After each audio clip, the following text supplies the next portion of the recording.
এই ফেসবুক না থাকলে মানুষ জানতো না কি করে পূজা করতে হবে। আগে তো মা কাকিমা জেঠিমা ঠাকুরমা দিদারা সবাই তো পূজা করেছে, আর ফেসবুক ব্যবহার করে মানুষ কত নিয়ম বলেছে।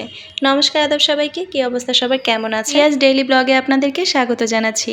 একাদশীর সকালে আর্যার বাবা আমাকে মা তুলসী দেবীকে এনে দিয়েছে। অনেকদিন ধরেই আমার বাসাতে ছিল না। বাসা বাড়িতে যদি মা তুলসী দেবী না থাকে তাহলে কেমন লাগে, যোগ করে আসলে আনাই হচ্ছিল না। এই তো আমি খুব খুশি হয়ে যাই। আমি একটা সাদা কাপড় মাকে পরিয়ে দিয়েছি। আচ্ছা, এটা হচ্ছে গতকালকের ভিডিও। আমার একাদশী দ্বাদশীর ভিডিওগুলো অনেক দিদিরাই আছেন খুব পছন্দ করেন, তাই আমি ব্যস্ততার মাঝেও ভিডিও ক্লিপ নিয়ে রাখি, সময় করে আপনাদের সাথে শেয়ার করি। সকালের পূজা দিয়ে পারনা করে চলে এসেছি ভোগ রান্না করার জন্য। রান্না করব বেগুন ভাজা, কচু শাক, বাঁধাকপি ভাজা, আলু সয়াবিনের তরকারি, অন্ন আর হচ্ছে পায়েস। পায়েস রান্না হয়ে গেছে, শেষে আমি একটু নারকেল কোড়া দিয়ে দিয়েছি। এবার বেগুন ভাজা করে নিব। যে কয়টা বেগুন কেটেছিলাম আমি সবগুলো ভাজি করিনি, কারণ অনেকটাই সময় লাগে এক চুলাতে সবকিছু রান্না করতে। রেখে দিয়েছি, রাতে ওই কিচেনে আমি ভাজি করে নিব।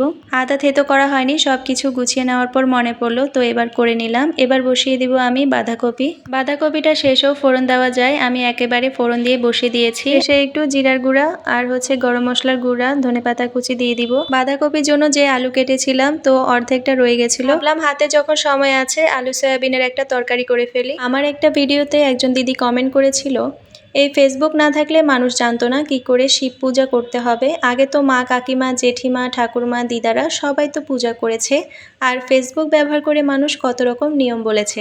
সরকার নিয়মে চলতে গেলে মানুষের পূজা করতে পারবে না। আসল কথা হলো মনে ভক্তি আর নিষ্ঠা থাকলে সব সম্ভব। একদম ঠিক বলেছেন। কিন্তু একটা প্রশ্ন করি, তারা কি শাস্ত্র খুলে সংস্কৃত পড়ে পূজা করতেন? না, তারা শিখেছিলেন পরিবেশ থেকে, পরিবার থেকে, দেখে দেখে শুনে শুনে।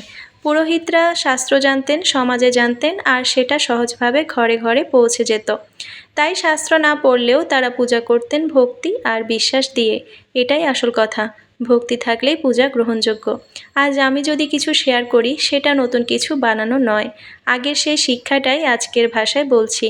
আর যদি কোথাও ভুল হয় সুন্দরভাবে ঠিক করে দেবেন, কারণ আমরা সবাই শিখছি।